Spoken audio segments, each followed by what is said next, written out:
Assalamualaikum warahmatullahi wabarakatuh. Kami dari kelompok 4B akan mempresentasikan tentang metabolisme karbohidrat. Metabolisme berasal dari bahasa Yunani, metabolismos, yang berarti perubahan. Sebagaimana asal namanya, metabolisme semua reaksi kimia yang terjadi di dalam organisme termasuk pada tingkatan sel. Metabolisme merupakan keseluruhan proses reaksi biokimia yang terjadi di dalam sel tubuh. Metabolisme memiliki 3 tujuan, yaitu yang pertama, konversi makanan menjadi energi untuk melakukan proses seluler.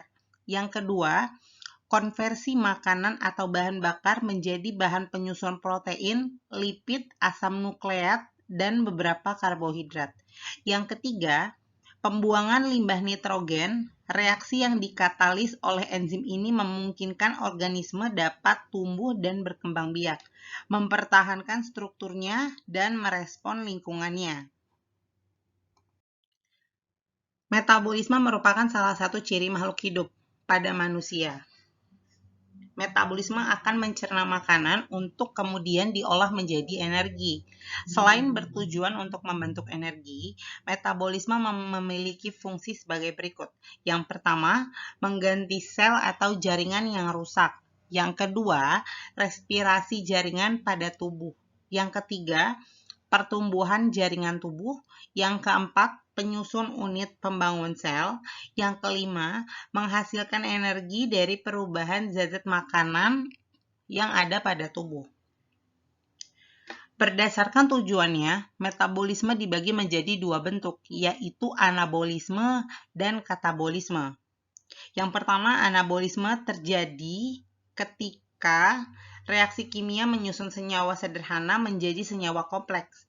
Anabolisme membutuhkan energi untuk menyusun senyawa tersebut menjadi senyawa kompleks dan bersifat eksergonik. Salah satu bentuk anabolisme adalah proses fotosintesis yang terjadi pada tumbuhan. B. Katabolisme. Katabolisme terjadi ketika reaksi kimia mengurai senyawa kompleks menjadi senyawa sederhana. Katabolisme akan menghasilkan energi ketika mengurai senyawa kompleks tersebut menjadi senyawa sederhana dan bersifat endergonik. Salah satu bentuk katabolisme adalah proses respirasi pada makhluk hidup. Metabolisme karbohidrat. Fungsi karbohidrat yaitu terutama sebagai sumber energi. Jenis karbohidrat terdapat 3, monosakarida, disakarida, dan polisakarida.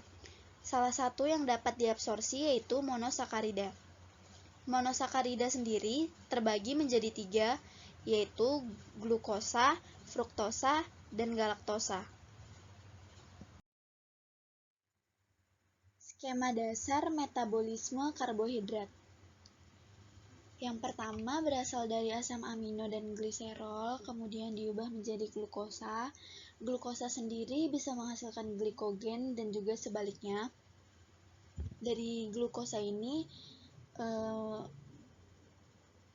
menjadi pirufat dan asam laktat dan menjadi asetil koenzim A. Dari pirufat dan asam laktat bisa kembali menjadi glukosa. Proses-proses pada metabolisme karbohidrat terdapat 5 cara. Yang pertama, glikolisis. Yang kedua, glikogenesis. Yang ketiga, glikogenolisis. Yang keempat, HMP-san. Yang kelima, gluconeogenesis. Glikolisis. Glikolisis ini disebut juga sebagai Embden-Meyerhof pathway. Glikolisis ini terjadi di dalam sitosol. Tugas dari glikolisis sendiri itu mengubah oksidasi glukosa menjadi energi atau ATP. Glikolisis sendiri dibagi menjadi 2 bagian. Yang pertama itu ada glikolisis aerob atau asam pirufat, dan yang kedua ada glikolisis anaerob atau asam laktat. pada keadaan aerob ini, contoh dari prosesnya ini yang pertama, hasil akhirnya asam pirufat, dia akan masuk ke dalam mitokondria lalu merubah menjadi asetil koenzim A. Dari asetil koenzim A dia akan memasuki ke dalam siklus Krebs, dan siklus Krebs ini akan menghasilkan suatu produk yaitu ATP, CO2, dan H2O. Kira-kira rangkaian prosesnya seperti ini kurang lebihnya. Lalu di sini ada definisi glikolisis. Glikolisis adalah rangkaian reaksi yang mengubah glukosa menjadi 2 molekul pirufat. Dan di sini juga pada proses ini, di proses glikolisis ini menghasilkan ATP atau energi. Sama seperti yang udah saya bilang, kalau di sini adalah tugasnya glikolisis mengubah glukosa menjadi energi atau ATP, dan dikenal juga sebagai Embden-Meyerhof pathway. Nah, di glikolisis ini juga memiliki 10 langkah untuk dia menjadi pirufat. Nah, reaksi-reaksi pada glikolisis ini pada umumnya berjalan dua arah, kecuali reaksi yang satu ini dia hanya bisa berjalan satu arah, yaitu reaksi glikolisis di eritrosit. Kenapa hanya satu arah? Karena eritrosit dewasa tidak mempunyai inti sel dan organel sel atau mitokondria, sehingga rantai respirasi dan siklus asam sitrat itu tidak dapat terjadi. Dan alasan yang kedua itu ada oksidasi glukosa di eritrosit yang selalu menghasilkan asam laktat. Jadi glikolisis di eritrosit ini tidak bisa berjalan dua arah sama seperti glikolisis pada umumnya. Di sini juga ada notes kalau sintesis glukosa ini sangat penting karena otak dan sistem saraf kita ini membutuhkan glukosa sebagai sumber energi utama. Glikogenesis. Enzim glikogen sintetes atau sintes membentuk ikatan alfa 1,4 glikosidik atau rantai lurus dari glikogen.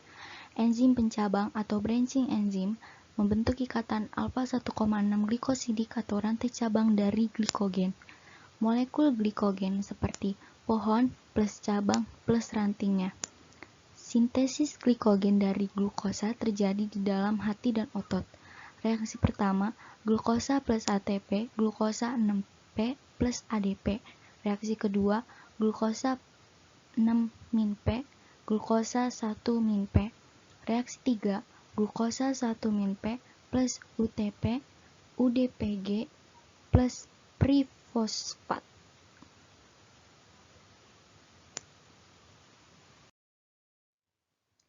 Glikogenolisis. Proses pemecahan glikogen dalam otot tujuannya untuk mendapat energi bagi otot, hasil akhirnya pirufat atau laktat, sebab glukosa 6P yang dihasilkan dari glikogenolisis masuk ke jalur glikolisis di otot. Dalam hati, tujuannya untuk mempertahankan kadar glukosa darah di antara dua waktu makan. Glukosa 6P akan diubah menjadi glukosa 6P plus H2O, glukosa plus PI, glukosa 6-fosfatase.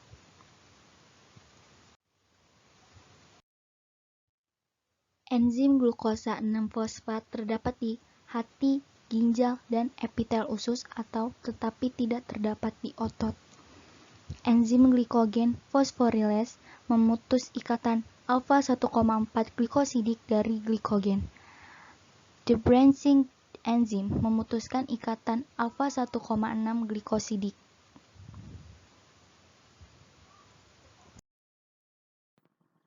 Gluconeogenesis adalah pembentukan glukosa dari bahan bukan karbohidrat. Gluconeogenesis terdapat pada mamalia, terutama terjadi di dalam hati dan ginjal. Substrat dari gluconeogenesis yaitu 1. Asam laktat yang berasal dari otot eritrosit, 2. Gliserol yang berasal dari hidrolisis triasilgliserol di dalam jaringan lemak atau adiposa, 3. Asam amino glukogenik, 4. Asam propinat yang terjadi pada ruminansia. Gluconeogenesis berfungsi untuk penyediaan glukosa bila karbohidrat tidak cukup dalam diet. Selanjutnya, heksosa monofosfat SAN atau yang dikenal HMP SAN. Heksosa monofosfatsan ini disebut juga sebagai pentose fosfat pathway. Heksosa monofosfatsan merupakan jalan lain untuk oksidasi glukosa. Heksosa monofosfatsan juga tidak bertujuan untuk menghasilkan energi atau ATP. Heksosa monofosfatsan aktif dalam beberapa bagian tubuh, seperti hati, jaringan lemak, kelenjar korteks adrenal, kelenjar tiroid, eritrosit, dan kelenjar mamai atau laktasi. Jalur gluconeogenesis. Jalur gluconeogenesis diperlukan jaringan yang memasuki glukosa kontinu sebagai sumber energi, terutama sistem saraf dan eritrosit.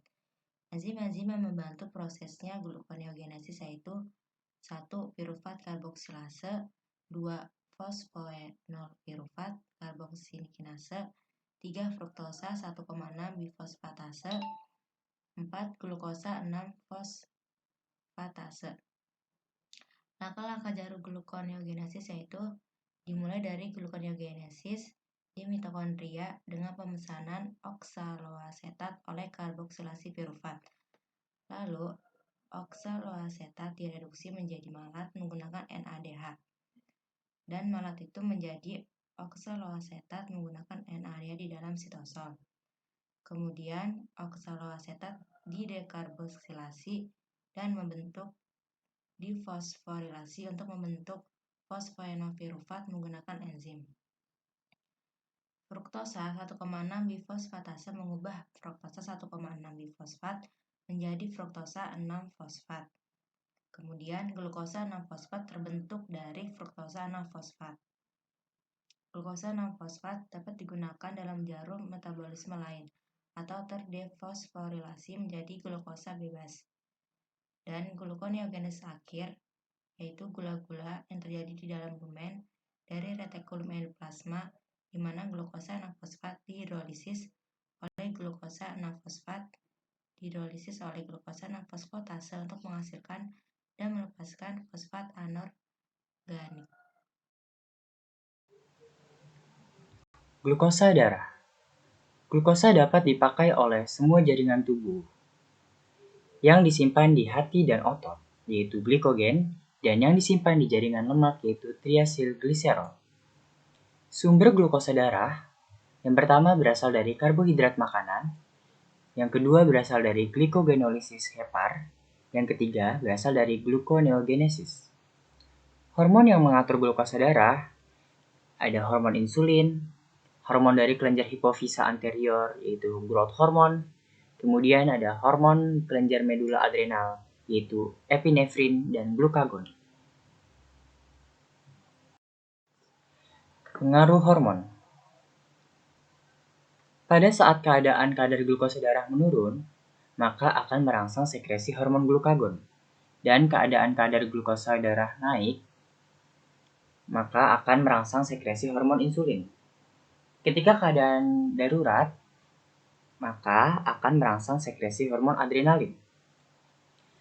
Glukagon di hati dan epinefrin di otot melakukan pembentukan CAMP atau adenosin monofosfat siklik. Yang pertama, CAMP menghambat glikogen sintase, kemudian menghambat glikogenesis. Yang kedua, CAMP memacu fosforilase, kemudian memacu glikogenolisis. Pada insulin, pertama memacu glikogen sintase, kedua memacu fosfodiesterase yang akan memecah CAMP menjadi 5-AMP. Kemudian efeknya memacu glikogenesis dan menghambat glikogenolisis. Sekian presentasi dari kelompok kami. Kurang lebihnya mohon maaf. Wassalamualaikum warahmatullahi wabarakatuh.